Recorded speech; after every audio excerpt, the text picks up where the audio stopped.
How do you suggest I talk to my kids about why one set of their school uniforms costs more than my entire childhood wardrobe, and that my mum's generation's aged care fees will rival that of a luxury cruise ship?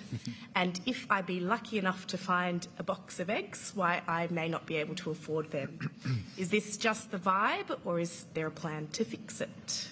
I think everyone in this room and everyone watching at home has felt enormous cost of living pressure over the last few years, and still are. They really still are.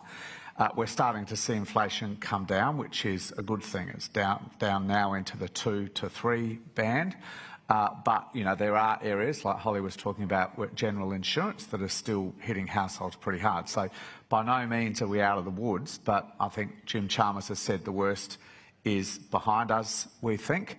And we're still focused as a government very much on doing what we can to help households with cost of living relief. Aged care fees, we are trying to do what we can to build a lot more aged care places, which we will need. Every nursing home I go to right now is full. And the number of 80-year-olds in the next few years, people turning 80, is about to double because of the baby boomer generation hitting that crucial entry age into aged care. But on the whole, we have been focused very much in our time in government on trying to deal with the economy-wide pressure on prices that's hit most of the world, really, since the end of COVID and the Russian invasion of Ukraine.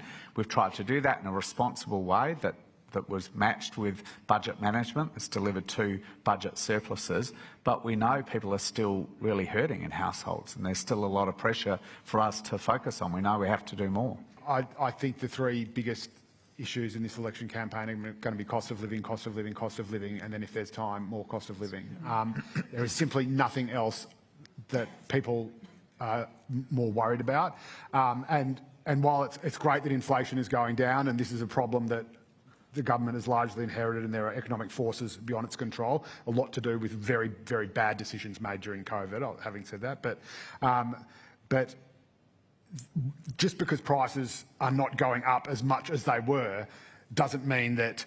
Well, they're not going down. They're going down, that's right. We don't want them to go down because that would be deflation, right? That's right. We don't want them to go down. You don't want them to go down. It's going to stay pretty much where they are. You know, it is not going to come down. And so this is what Sophie's saying. This is the new normal. This is the new reality. You hear people talk about, the new climate reality that we all just have to get our heads around or else. This is a new economic reality that we have to get our heads around. And if people's wages have not been keeping up with the rate of inflation by the time that it does start to go down within that 2 to 3% bandwidth, then you are behind, and you will stay behind until you can get back up. And that is why it's just such a ferocious demon.